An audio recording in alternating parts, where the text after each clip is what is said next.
Thanks for tuning in to CPA Life, where we talk culture and growth with folks that are going against the grain in an industry that has been stuck with a "we've always done it that way" mindset for far too long. Join host John Randolph and learn how a sustainable, family-friendly career in public accounting doesn't have to be the exception to the rule. Welcome to CPA Life. Hey folks, welcome back to another episode of CPA Life, the podcast that shines a bright light on what some of today's people-centric firms and firm leaders are doing in the marketplace today to build amazing CPA firms, advisory firms that allow professionals to build great careers without really having to choose between a great career and a great life outside of the office. We work on highlighting firms that are really passionate about showing people that you don't have to sacrifice your life or your family at the altar of your job to build a career in public accounting. And today, we're going to be starting a series that we're going to focus on for the next few weeks, where we're going to spend some time talking to recruiters and talent acquisition professionals in the marketplace who spend their time working in the public accounting sector, providing services to public accounting, CPA firms, advisory firms. And today, we're going to hang out a little bit with Kerry Billington, who is the managing partner with Spartan Placements, a specialty search firm based in Akron, Ohio. Kerry focuses her time with her team on partnering with mid-sized firms in the East Coast area. Kerry, thanks for joining us today. Yeah, John, thanks for having me. I'm really excited to talk to you today because I love discussing my journey. I mean, it's not, the most traditional path into recruiting, but it's one I definitely wouldn't change.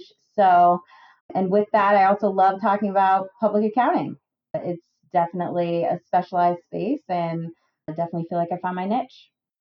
You mentioned a non-traditional path into recruiting. Yes. I don't know if there's a traditional path into recruiting.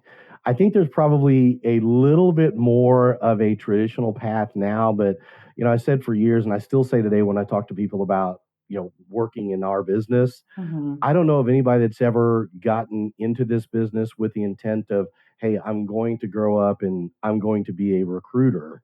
Yeah. In the third-party recruiting space or talent acquisition space. Yeah, it kind of finds you, doesn't it? It really kind of does. So one of the things that we typically do at this point in the show is give folks a little bit of a glimpse of who you are and how you've gotten to this point in your career. So tell us a little bit about your life and how you've gotten to be at Spartan Placements. Sure, absolutely. So I guess I'll just start by saying I started my career out as a police dispatcher, actually.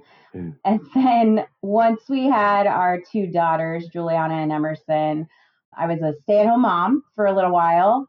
And let me tell you, that is definitely the hardest and most rewarding job there is out there. Yep. I definitely love being present for my family, but also missed working towards my professional goals and have always been motivated. So I knew I wanted something with, the flexibility that would allow me to still be there for the girls, but also build something of my own. So when I was trying to figure out, what that would be, I looked at numerous different things, but my husband actually has been in recruiting for years.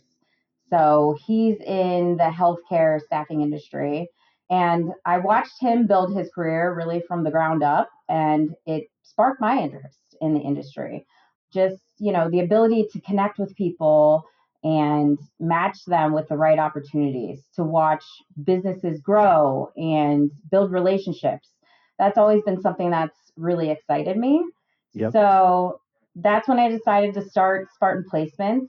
I wanted to create opportunities for others and build something meaningful for myself at the same time. So, when we first started out, we were trying to figure out who we were. We were operating in, a couple different industries all over the place. And then once I found public accounting, I was hooked. I was like, this is it. This is for me. So. And that's kind of different because it's typically a space in the accounting finance world. Speaking from experience, it's typically a place if you were to pack 100 accounting finance recruiters from all over the country into a room and say, hey, show of hands, How many of you guys love working in the public accounting space and providing support from a recruiting and talent acquisition perspective to the public accounting space? If you're lucky, I think you might have 10% of the room raise their hand, and that's it. Yeah. Well, that's kind of part of it. I mean, I think there's a need for people that understand it and they're passionate about it. It's such a specialized space with so many different nuances to it that, if you really don't speak the language and if you don't understand it, you're going to have a hard time figuring out the right match. Absolutely. And it's something I think that a lot of people dabble in. It's something that a lot of people just dip their toe in every now and then. And that may work for some people in their business model. It may work if they're supporting, in my opinion, larger firms with, needs that, yes, they're dire needs at a very large firm, but the machine's going to keep going if those holes don't get filled at a big four firm or a top 50 firm. The machine's going to continue to go. Yep. But when you're talking about mid-sized firms like you work with, small to mid-sized firms like I work with, that one hire it could be a critical role that's a linchpin role to keeping the business moving forward. Yep. It's a very different dynamic. Yeah, and they can't afford to make mistakes No, oftentimes. not at all. So you've been doing recruiting in the public accounting space for a little bit. Tell me a little bit about kind of the focus that you guys have. Is there a specific firm size that you feel like you bring the most value to, and where you guys have had the most success partnering with organizations? Yeah, so we've been specialized in working with CPA firms for 4.5 years or so now. Really, my target partner is between, let's say, 25-person firm would be like the smallest firm that I work with. And then I do work with some firms, 5,000 plus. So, it's broad in terms of what size firm. It's more about the partnership I can create Mm-hmm. and the communication through the process. So, we're not looking to work with every firm that has a need because let's be honest, every firm does have a need at some point or another. So, we are really looking for those true partners. And, I get a sense of that in conversation, just talking to, at a smaller firm, a lot of times it's partners that I begin the conversations with. And then the larger firms, it comes down to that talent acquisition team and them looking for a true extension, true partnership of what they do internally. So it depends on the firm and depends on just what they're looking for and their growth goals as well. But location wise, it's definitely the East Coast, like you mentioned.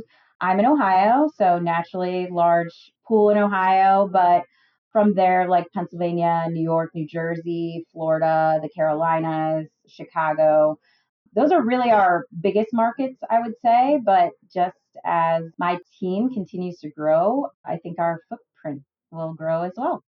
So one of the questions that I wanted to ask you is, are there things that you're seeing consistent across the firms that you work with that winning teams and winning leaders are doing as good or better than their competition? Yeah, absolutely. I think that there's a lot of little things that can set firms apart. And it really starts from that initial engagement. So, obviously having a good sense of the market and what's going out in the market, having a good partnership or a good recruiting foundation, I think is important. For me specifically and the partners that I work with, and there's one that comes to mind that, is definitely one of my top partners that has it really figured out. So, it starts with us having a seamless relationship and them knowing that the candidates we present are well vetted, and in turn, they move pretty quickly when they see, a resume that they like. And then from there, the internal team does a fantastic job of, keeping consistent with what we're telling candidates as well. So, conveying the firm's value and just talking about the opportunity and just different nuances about the position and the specific teams that they're going to be working on. Mm-hmm. So that consistent message, I think, is really important. And then they have a thoughtful interview process. I feel like so many people miss this step, but it is so, so important to candidates' experience going through the interview process when they're likely interviewing with multiple other firms. So just being strategic about who meets with the candidates.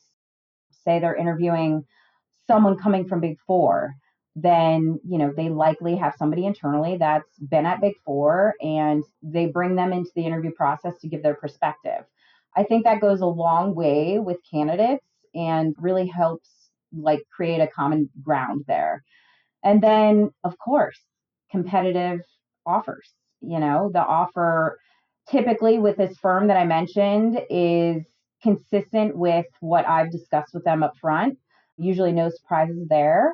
And another thing that they do that I have seen like 9 times out of 10, they end up with a candidate kind of because of this also is a sign on bonus.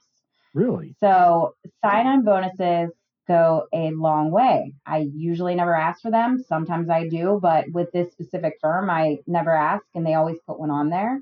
I think it makes the candidate feel valued and just, it definitely gives them a leg up in the process for sure. And I think with retaining is just having retention strategies that really work. You know what I mean? This is onboarding process and making sure that's streamlined, social events, flexible schedules, and really providing that career growth opportunity. When you talk about culture and you talk about bringing people on board, one of the things that comes to mind is the whole remote hybrid 100% in office dynamic that Yeah. it's still a topic of discussion with a lot of firms. The firms that you partner with, the firms that you're working with, what are you seeing that they're doing and what are you seeing that works? And when I say works, let me qualify that. When it comes to selling an opportunity to candidates from your perspective, Mm-hmm. what works and what's an uphill battle for you when it comes to geography? Yeah. There's definitely been that noticeable push for bringing employees back into the office. I see it more in specific markets just because, it's just naturally happening more in other markets. But from what I've seen, the firms that remain open to remote or flexible hybrid schedules consistently attract the best talent. I mean, the reality is people want autonomy. They want the option to go into the office oftentimes, but they don't want a mandate to go into the office. So, it's having that office within arm's reach for collaboration and focus days, but they don't want a rigid schedule that dictates when they go into the office. The firms that recognize and embrace the flexibility have the clear advantage. I mean, they just do. I've had firms that say, "Hey, we're going right back into the office," and it's kind of pushed back on them. They've lost a lot of talent. It's just created a ripple effect that hasn't been effective. So it's truly having an approach that isn't a one size fits all Yep. and kind of trying to make it work. So, one of the stats that we'll talk to clients about, and I don't know if this is similar to what you guys have seen or completely off, and maybe it's just something that we're experiencing in the size of firms that we talk to, but we track a bunch of data. We look at a lot of different numbers. And over the last 2 years, if it's a fully remote role, like we don't even have an office or we don't care if people are here, it's fully remote, work from anywhere. Mm-hmm. We're in Akron, Ohio, but you can be in Seattle, Washington. We do not care. Our time to fill on roles like that is usually anywhere from about 30 to 45 days. Oh, yeah. Roles that are hybrid in nature, meaning we have a geographic location and you need to be in the office. Maybe there's not a, you know, dictatorial mindset of it's got to be on these days, but you've got to be in the office 1 day a week, 2 days a week. We want you, within a certain geography of the office kind of thing. What we've typically seen is time to fill is somewhere in the neighborhood of 60 to 140, 150 days. And if it is 100% in office, like we're here and we expect everybody else to be here, our time to fill on those roles, and we haven't worked many of them, is usually about 6 to 12 months.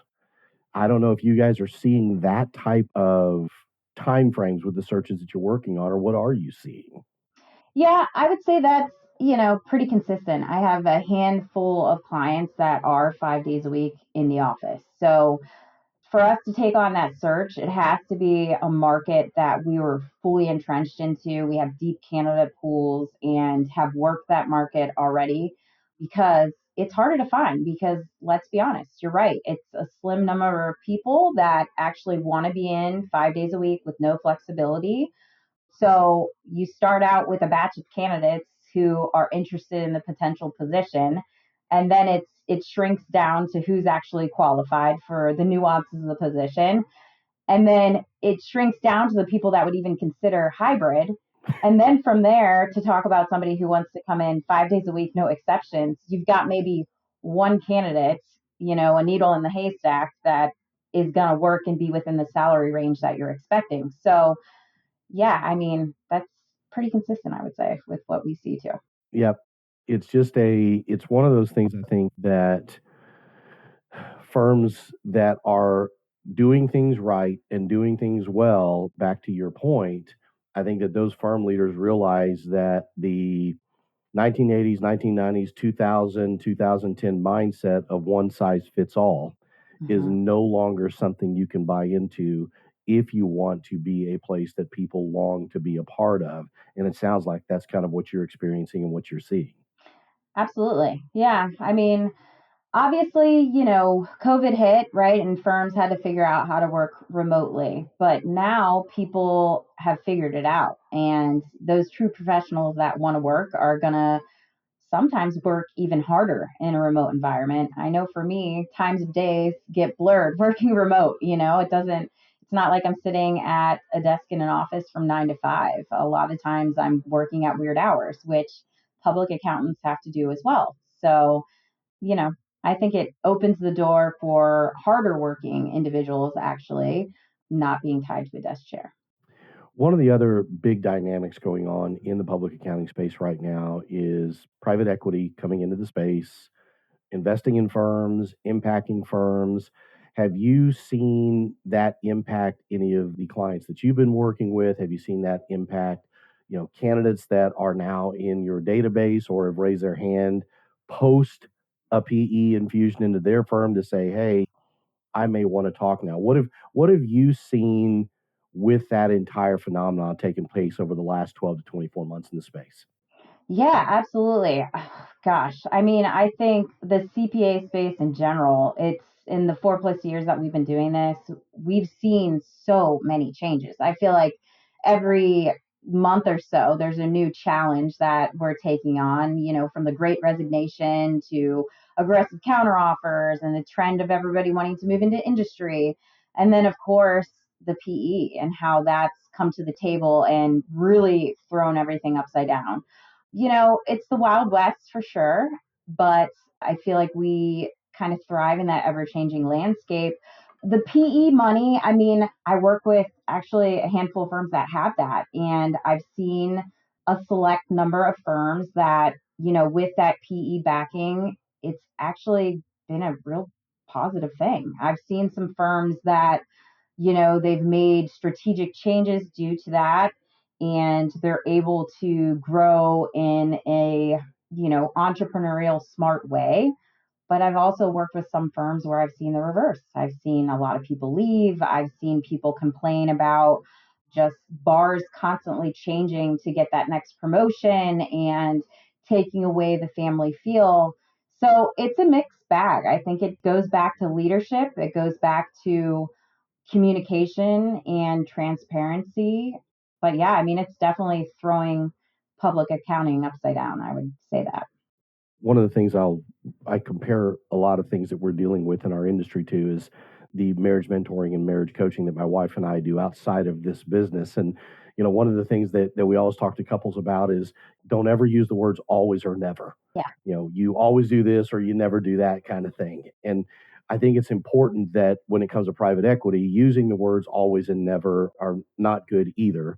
There's going to be some good that comes out of that.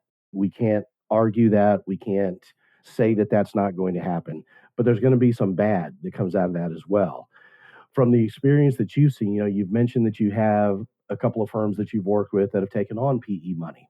Mm-hmm. One of the things that is the sell, if you will, to any industry, not only public accounting, but any professional services space, any manufacturing space, any space that is taking on private equity money. One of the sells is we're going to have the money to go out and hire the people and grow the firm the way that we want to grow it, need to grow it, have to grow it, kind of thing. Mm-hmm. Have you seen that infusion of private equity money affect the hiring or hiring plans positively of a firm that previously either was slow growth or no growth that you're engaged with? It's varies by firm to firm. So I have one firm that it honestly kind of goes back to what I'm seeing with firms that are open to opportunistic hiring, because I think that is a big piece of winning, in the talent shortage game with public accounting. Mm-hmm. So I think that I've seen firms backed by PE that are still open to opportunistic hiring. And because of that PE money, maybe, they're able to take on that talent, without a true need. But I've seen other firms that are the absolute reverse. Once they took on that PE money, PE comes in and kind of controls who they're hiring, who they're promoting, what they're paying. And I've also seen some layoffs with that as well. So again, it's a mixed bag. And I think that firm to firm, it can vary depending on, how that PE comes in and how hands-on they are. So sorry if that's kind of like a answer that doesn't give you direct, because I'm definitely seeing both sides of the coin and can authentically say I've seen both. Well, and I think that that's a part of the dynamic of the space is there's going to be some, like I know of at least a couple of firms that have taken on private equity money that leadership has maintained a very strong grip on the control of the firm. Yeah. And I'm talking legacy leadership. And because of that, the firm continues to prosper just like they were before, but they're now doing it at a little bit of a faster pace and a little bit of a better pace because they have the resources to be able to do that. I've also seen private equity come into a couple of firms where there was a big promise of the pot of gold at the end of the rainbow. And before we even started following the rainbow to the pot of gold, the discussion was had that, hey, our wagon is way too heavy. We need to get some people off the wagon so that we can make the trip to the pot of gold a little bit faster.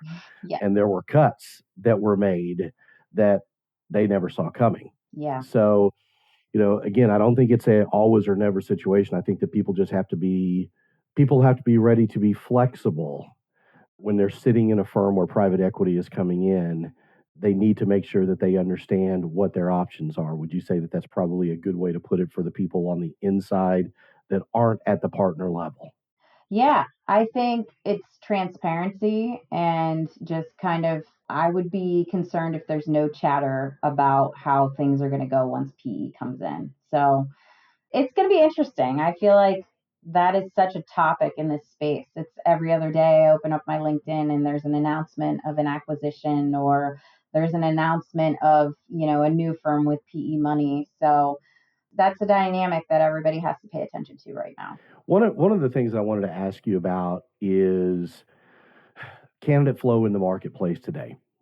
The candidate pipeline in public accounting has been, as long as I've been doing this, a very tight pipeline, regardless of how many people were in the pipeline 30 years ago versus today. The pipeline has always been a very thin pipeline because people go into public accounting and then there's that 2 to 5 year window that they're like, I got my experience, I'm out. Now you throw into that, you still got that dynamic, but now you throw into that the entire 150-hour thing. You've got all kinds of issues with being able to qualify for the test, sit for the test, pass the test, get your grades done in a certain period of time. I know of a handful of people that are really pressing in that window to get their parts passed. There's just a lot of things going on in the space right now.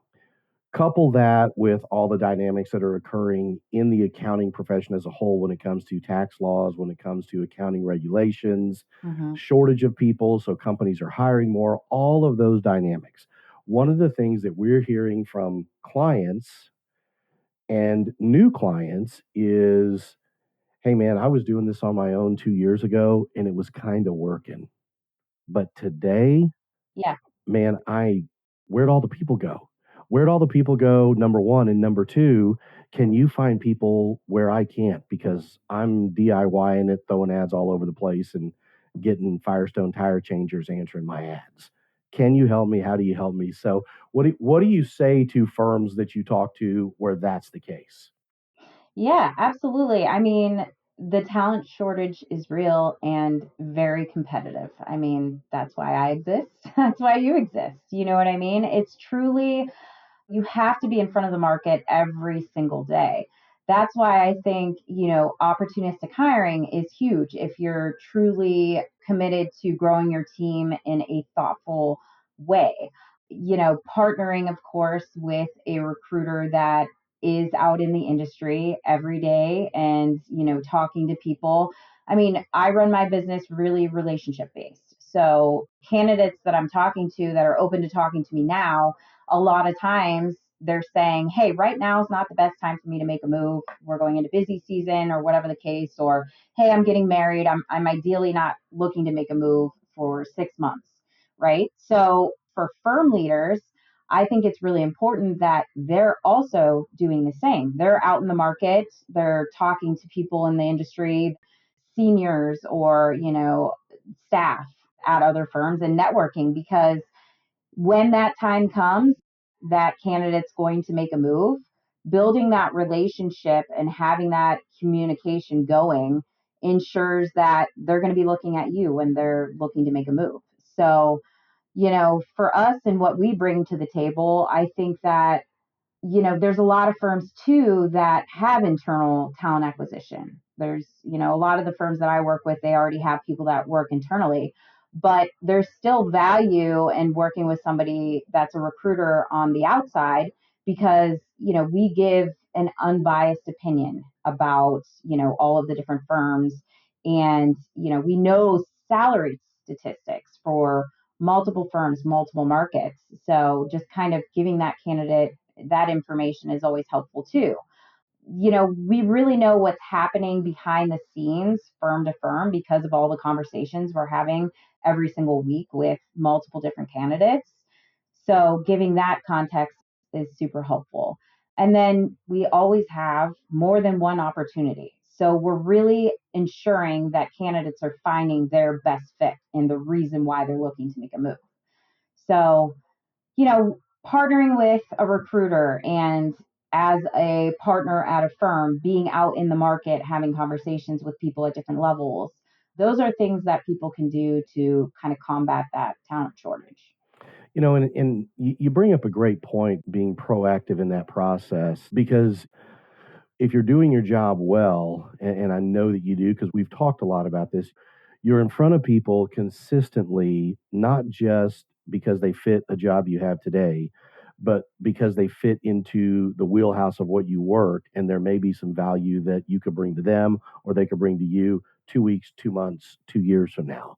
The value in that, I think, also to some of your clients and some of the firms that you work with and that I work with is we don't deal with a lot of larger firms, but we do have a couple of firms that are clients of ours that are larger that, would probably fit into the mold of what your stereotypical client is. Mm-hmm. And it's always interesting with those firms that reach out to us and say, "Hey, we're looking to fill this type of a role.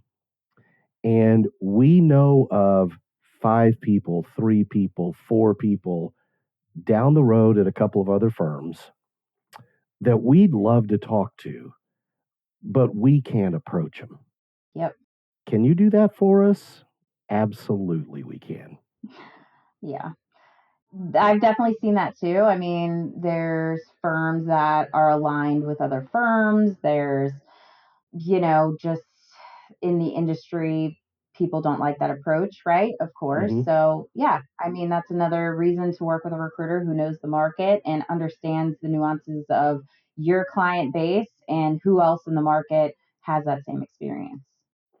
Yeah, there's a lot of value to talking to somebody that is constantly having a pulse on the marketplace and understanding what is going on in the marketplace. It's the difference of, hey, you need to go to the hospital, you need to get taken care of, and you have a choice. You can go to the hospital where they're going to hook you up to a monitor and someone's going to watch that monitor 24/7. They're going to know exactly what's going on with you. Or we're going to take you to a hospital where when they have time, someone's going to come by your room and ask you how you're feeling, maybe slap a blood pressure cuff on you to see how things are going, but they're not going to constantly be in touch with who you are. So until you have a heart attack in your bed, we may not ever know that there's an issue there. So, like you said, having that relationship with somebody that's got a pulse on the marketplace constantly, there's immense value in doing that. What are some other trends that you're seeing going on in the industry, positively or negatively, that you're seeing that are impacting either people or the firms that you're partnering with? I mean, AI is a huge one. It's definitely, as we look into the future, it's one of the most exciting but yet disruptive forces in recruiting, talent acquisition, and many other facets of the world is AI disrupting. So it's changing personally how recruiters and internal recruiters find candidates, evaluate candidates, and connect with talent. It's really trying to find that blend of how you use it, but not removing the human element to it. AI is good for repetitive tasks, Mm-hmm. but personally, I think the human element will always remain at the heart of the hire. It just is because recruiting isn't just about matching a set of skills to a job description. It's about finding the right person to thrive in a company's culture, contribute to the firm's long term success, and align with its values. So I think AI is a big one to pay attention to as well in this world. It's interesting you mentioned that. One of the things that we've seen on some of the lower level hires in working with some of the clients that we've worked with is two evenly matched candidates. Let's just say they both have 1 year, 2 years at a big four firm or a top 100 national firm as a tax associate. But this one candidate has taken kind of a stereotypical track from accounting into public accounting, big four CPA firm. They've got a decent background with IT because that's they have to in the world that we live in today. But then you've got this other person over here that maybe they have a minor in data analytics. Maybe they have a master's in data analytics. Whatever the case may be, they are like a rock star when it comes to data analytics, AI, and technology. And we've seen firms lean towards that person and those people 100% of the time versus the person that's just and I don't want to say a standard, but a 2 year tax person that is just good at tax. Yeah, that's interesting. I haven't seen that as much at this point. I think it depends on the firm again, because it's like a larger firm is definitely gonna lean more to that person that has that background, I think. Hmm. But some of my small firms, they're not up to speed there yet, so they don't hold as much value. But it will be interesting in the future, like recent college grads, to take a look at what their background looks like as opposed to somebody who's already manager somewhere, because I do think more and more people are, creating awareness around that's where things are headed. So I might as well minor in it or, major in it or whatever. So Yep. And get a little bit of experience there. Are you seeing at all from a technology standpoint or even from an AI standpoint, are you seeing candidates want to drill more into the tech stack or the adoption of tech within some of the firms that you're talking to, especially if it is a non top 100 firm? um not so much yet, I don't think. I mean, I have some candidates that maybe they're at a big four and they want to get out of the big four, but then like I had one guy that I worked with that he was big four, wanted to get out, but then they kind of waived a job that had a huge technology piece to it to kind of get him away from the compliance side. And he did take that. So that was kind of interesting to see, but I've seen it really just on a small scale at this point. So I think, again, it's something that's going to come up more and more, but right now it hasn't been a huge thing that I've come across. Got it. One of the last questions I want to ask you, which is I always think is an interesting question. It's been posed at me a couple of times on a couple of podcasts that I was on. And so I thought for this series that we're doing, talking to recruiters like you and I that specialize in this space. If you were speaking to firm owners today, and the question was, in this case, is, hey, what can I do to make my firm and my people bulletproof against calls from people like you? What a question, John. What would you say to those firm owners? Hey, let me tell you the 2 to 3 things to do. And I promise you, when I call your people, when I message your people, they're probably not going to talk to me. Ooh, that's a hard one because I'm very convincing, John. So I like to think that everybody will respond. Honestly, the biggest things that we consistently hear from candidates is that they're looking for a better work-life balance. They're looking for work that aligns with their goals and their interests. And they are looking for transparency and autonomy. So those are really the big drivers. And of course, public accounting hours are public accounting hours. But I do find when people are finding their work fulfilling and, aligning with what they like to do, they don't complain as much about the hours. Mm-hmm. And if they have that transparency, hey, you hit these metrics, you get to this place, we will promote you, and then they follow through with that, people are happy. So I think those are the biggest things is transparency, autonomy, which under autonomy is kind of flexibility and that flexible work arrangement we talked about. And then I think again, like always the big thing is the hours, but when you really peel it back, the hours don't seem to be the main driver as opposed to the other two. Got it. I would tend to agree with you. If there are possible firm owners, leaders, candidates that are thinking about possibly making a career change out of the firm that they're with and they're open to staying in public accounting, or they're even considering a move out of public accounting, but they just want to bounce some thoughts off somebody, wanting more information in the marketplace, what's the best way for people to get a hold of you? What's the best way for people to connect with you? Absolutely. Well, very active on LinkedIn. So you can easily find my page on LinkedIn, Kerry Billington. Email is always, of course, a good way to reach me as well. KEBillin@SpartanPlacements.com. We also, have our website, of course, that has a lot of job openings. But yeah, LinkedIn is usually the best way to get a quickest response. And I look forward to connecting with your network. Perfect. I'll make sure that we have your website, your email address, and a link to you directly on LinkedIn in the show notes down below. So I want to thank you again for spending some time and talking a little bit about what you're seeing from your perspective in the public accounting space. And it sounds like you're seeing a lot of the same things that are congruent with what we're seeing as well. Absolutely. Thanks again, John. And it was amazing speaking with you today.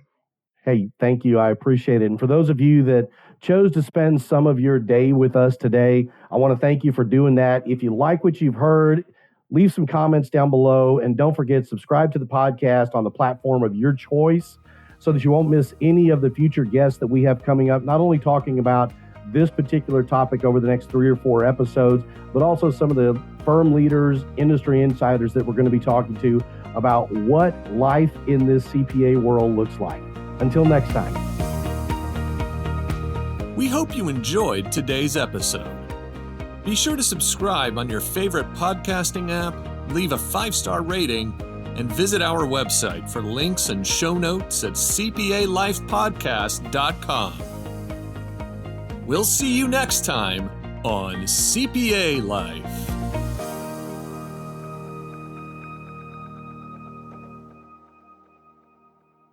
ProfessionalProductions.net